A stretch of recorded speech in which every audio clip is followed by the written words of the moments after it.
Então José é um exemplo de fé, vendido como escravo, né? Sofreu, foi tentado pela mulher de Potifar, preso novamente, passou por problemas seríssimos que a maioria não aguentaria. E mesmo assim, manteve a sua fé em Deus. Tudo que ele fez é acreditando que Deus teria um futuro melhor para ele. Todo o tempo ele acreditando. E a Bíblia diz que Deus estava com José lá naquelas prisões, naquelas tribulações pelas quais ele passou. Deus estava com ele lá, junto com ele. E ele teve fé em Deus. Ele acreditou. Na hora da morte ainda mandou que guardasse os ossos dele para que fossem enterrados na terra prometida. Ele acreditou que o povo sairia do Egito e iria tomar posse da terra prometida. Ele acreditou que Deus estava com o seu povo e que faria um grande milagre, tirando-os do Egito e colocando na terra prometida. Então é um tipo de fé que agrada a Deus, que é exemplo para todos nós.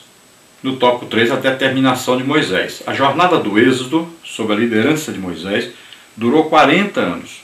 Todavia, a jornada da fé de Moisés começou bem antes, Hebreus 11, 24 e 25. Moisés foi um homem determinado, ousado, confiante e cheio de fé.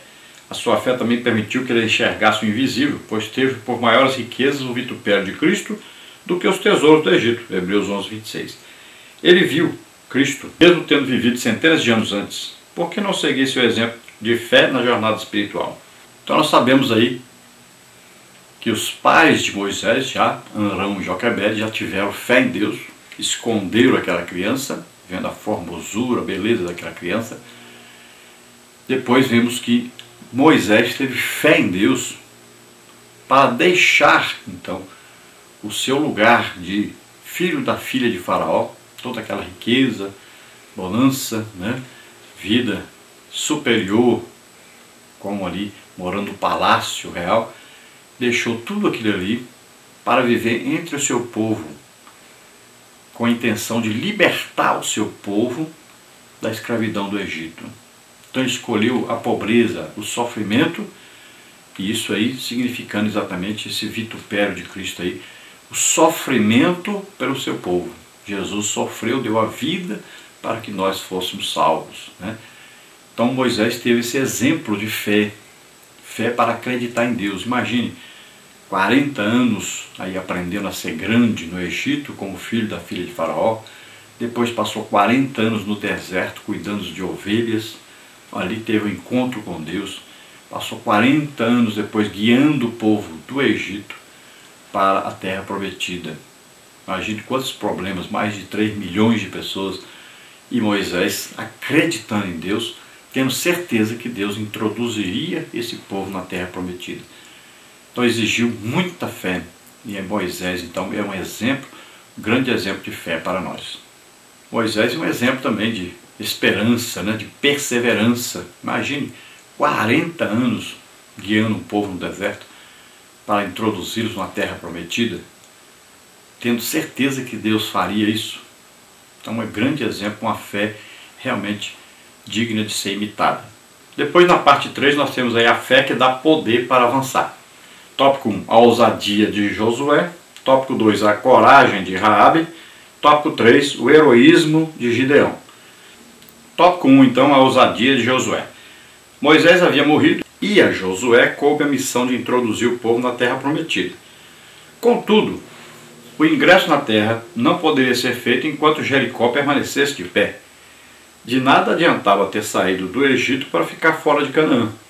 O povo só ficaria de pé se Jericó caísse. Numa guerra, a vitória pertence a quem for mais numeroso, bem armado, melhor treinado. Israel não possuía tais capacidades. O autor, então, mostra que eles venceram pela fé, Hebreus 11:30. Sim, a fé foi a arma infalível nessa guerra. Se a fé os fez avançar na conquista da Canaã terrena, muito mais essa mesma fé pode fazer na jornada celestial. Então é coisa interessante, o povo estava à beira do rio Jordão e foi exigida fé para que esse povo passasse pelas águas do Jordão. A arca foi colocada no centro, com os sacerdotes ali carregando nos seus ombros, e o povo passou o rio Jordão olhando para a arca, né? A arca representando a presença de Deus, representa Cristo. Olhando para Cristo é que nós atravessamos, né, as coisas que vêm pela frente aí, nos obstáculos da nossa vida.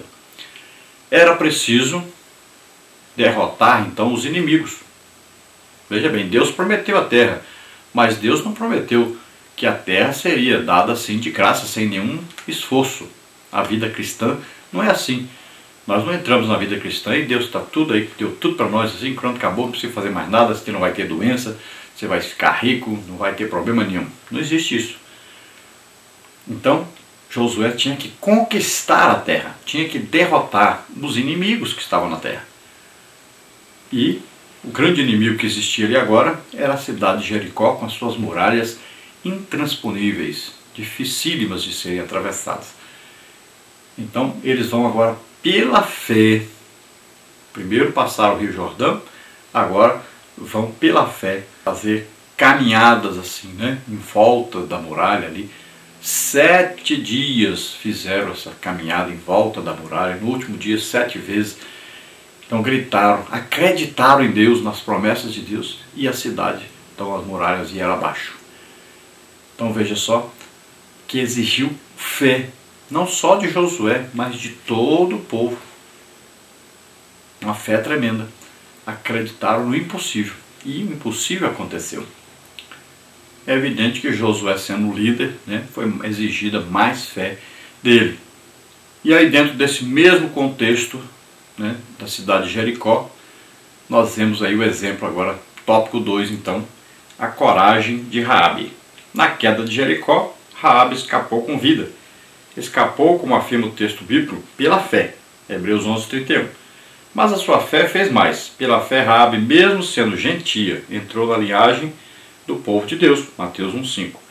A fé de Raabe deve servir de inspiração e motivação para quem está na jornada rumo à Canaã celestial. Então vejam, Raabe, prostituta, e ela acreditou naquilo que diziam a respeito do Deus dos hebreus. Ela acreditou no poder desse Deus de livrar o seu povo, de conquistar a terra. Então ela teve uma fé em Deus, mesmo sendo gentia. Não foi educada, ensinada sobre a palavra de Deus, e teve fé em Deus. Então, é um exemplo para nós, né? Que não somos judeus, não somos descendentes de judeus, mas acreditamos na promessa do Deus verdadeiro. Então, Raabe é o exemplo. E nós vemos que Raabe, então, casa com Salmão, que é pai de Boaz, né?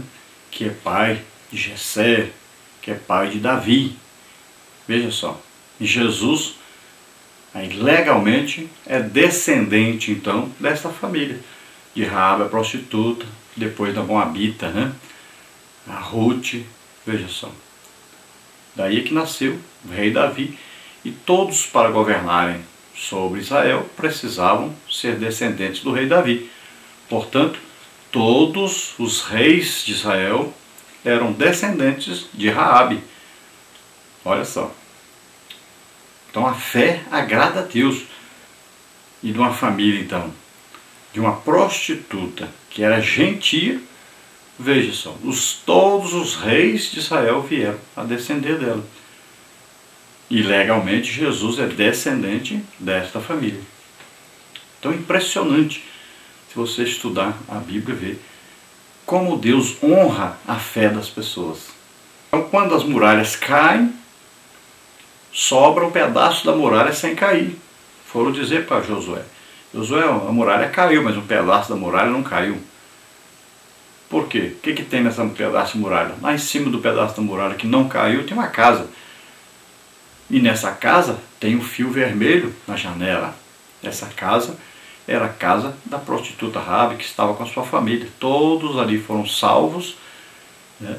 Deixaram de morrer com a queda da muralha e também não foram mortos pelos exércitos, então, dos hebreus, porque Deus preservou a vida dela pela fé que ela teve.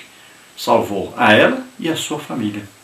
E dessa família é que veio nascer então, aí legalmente, né, Jesus. Aí no tópico 3, o heroísmo de Gideão. O autor fecha a sua lista dos heróis da fé citando vários personagens bíblicos.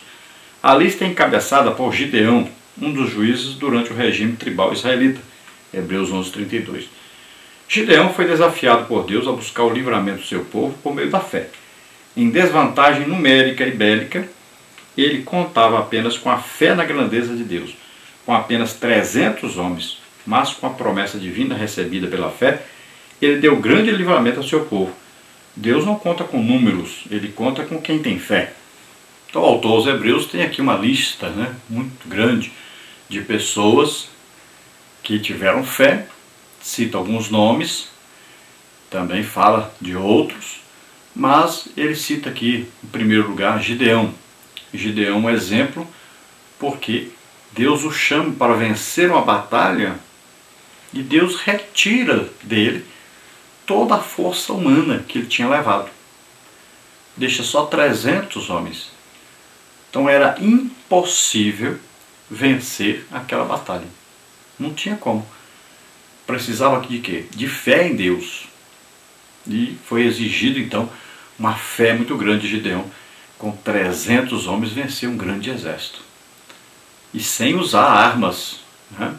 A única coisa que eles fizeram foi quebrar os vasos, fazer barulho, gritar. E o exército inimigo ali começou, aqueles homens se mataram uns aos outros e foram destruídos. Então veja só, precisou de uma grande fé em Deus para crer no impossível. Sempre é isso, a fé é acreditar no impossível.